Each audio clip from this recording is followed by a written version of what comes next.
नहीं नहीं ठीक है, समीक्षा कर लीजिएगा। बहुत व्याकुल नहीं होना है।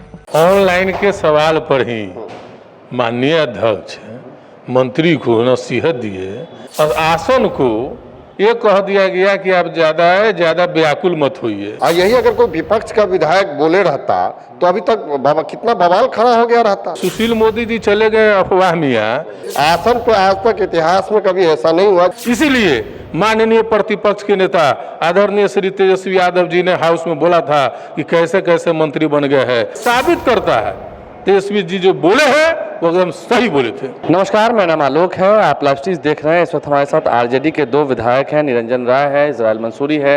हम आप दोनों से ये जानना चाहें कि इन दिनों सत्ता पक्ष कह रहा है कि आप लोग खूब हंगामा कर रहे हैं, सदन नहीं चलने दे रहे हैं, क्यों ऐसा कर रहे हैं आप लोग? सदन में हम लोगों को अपनी बात रखने का मौका कहाँ दिया जाता है? देख लीजिए ना, हम कई तारांकित प्रश्न हमने डाले हैं। एक में आज तक मैंने लगभग 10 तारांकित प्रश्न हमने डाले, लेकिन एक में भी बोलने का मौका नहीं दिया गया। ये तो विपक्ष को बोलने कहाँ दिया जाता है? तो क्या आप लोग कह रहे हैं कि आप लोग के प्रश्न का जवाब तो ऑनलाइन आया होता है ना भाई? ऑनलाइन के सवाल पर ही माननीय अध्यक्ष मंत्री को नसीहत दिए कि आपका जवाब ऑनलाइन नहीं आया है, मंत्री जी जरा विभाग पर देख लीजिए। तो माननीय मंत्री जी द्वारा आसन को ये कह दिया गया कि आप ज्यादा व्याकुल मत होइए।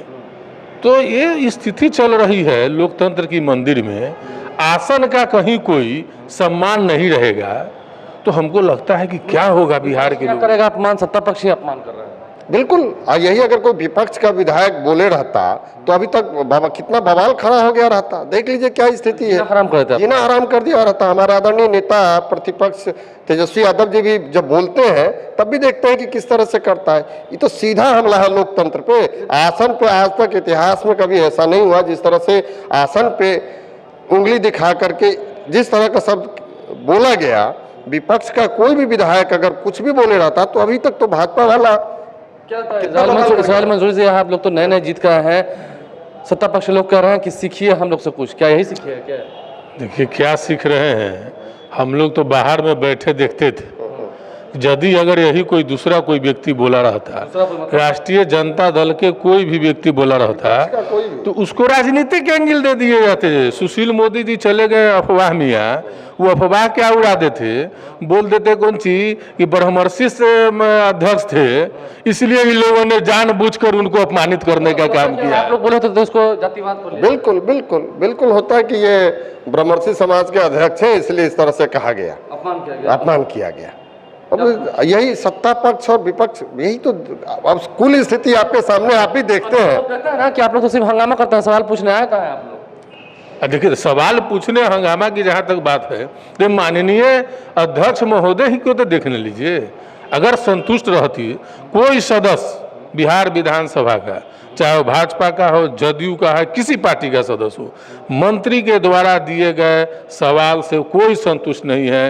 मंत्री लोग जो है पदाधिकारी जो गोल मटोल लिख करके भेज दे रहे हैं वही पढ़ रहे हैं, अपना कोई सिविक सेंस नहीं लगा रहे हैं। इसीलिए माननीय प्रतिपक्ष के नेता आदरणीय श्री तेजस्वी यादव जी ने हाउस में बोला था कि कैसे कैसे मंत्री बन गए हैं, जिसका सही कहता है।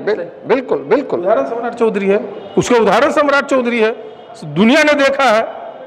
इसमें अब क्या करना है, ये साबित करता है तेजस्वी जी जो बोले हैं वो एकदम सही बोले थे। कुल मिलाकर क्या लगता है? एक भी भाई ये वास्तव में सही बता रहे थे कि एक जितना भी सवाल किया जाता है, एक भी सवाल का सही जवाब नहीं आता है। आप लोग मतलब 1 महीने तक सेशन चला, आप लोग संतुष्ट नहीं है? बिल्कुल नहीं है, बिल्कुल एक भी सवाल का सही जवाब नहीं दिया जा रहा है। तथ्य के विपरीत, सवाल के विपरीत जवाब आता है और कह दिया जाता है कि ऑनलाइन देख लीजिए। कितना दूर है आप लोग का क्षेत्र यहाँ से? कल की घटना मैं बता क्षेत्र यहाँ से कितना दूर है? हमारा यहाँ से 120 किलोमीटर, आपका लगभग 170-75 किलोमीटर। देखिए लगभग 150 किलोमीटर तक का ये फासला तय करके आते हैं अपने अपने क्षेत्रों से। और जब 1 महीने का सेशन चला है, बजट सत्र चला है, तो ये कह रहा है कि अब तक ये संतुष्ट नहीं है, बातें सामने निकल के आ रही हैं लेकिन समझ में आता नहीं। कल एक सदस्य अमरेंद्र प्रताप सिंह एक सदस्य हैं, हमको लगता है वो बीजेपी से ही है, जेडीयू से हैं। उन्होंने सवाल रखा कि ग्रामीण महंगाई बढ़ गई है, इसलिए जो विकलांग वृद्धा और दिव्यांग लोगों को जो राशि मिलती है मात्र 400 रुपये है। 400 रुपये में रोज एक कप चाय से भी नहीं संभव हो सकता है अगर 30 दिन जोड़ लिया जाए। इसलिए हम सरकार से आग्रह करते हैं कि वृद्धावस्था पेंशनधारी, दिव्यांग, विकलांग, विधवा को राशि को बढ़ाया जाए। अन्य छोटे छोटे राज्य दिल्ली, गोवा इत्यादि जगहों पर 3-3 हज़ार रुपया है। तो मंत्री का क्या बयान होना चाहिए?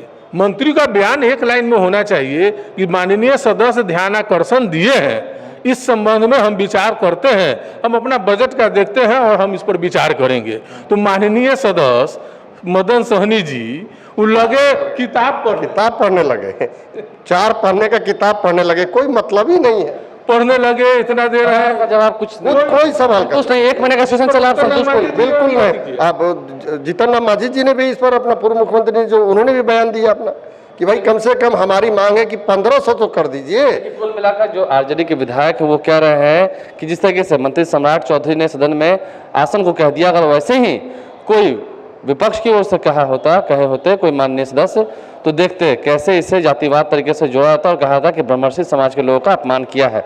और यहाँ तक कह रहे हैं ये लोग कि 1 महीने से हम लोग लगभग 150 किलोमीटर का फासला तक के पहुँचे हैं पटना, लेकिन एक भी सवाल का जवाब हमें संतुष्ट नहीं कर रहा है। बहरहाल क्या कुछ ये कह रहे हैं, क्या बजट सत्र जो जनता की गाढ़ी मोटी कमाई से चल रहा है उसका फल क्या जनता को नहीं मिला?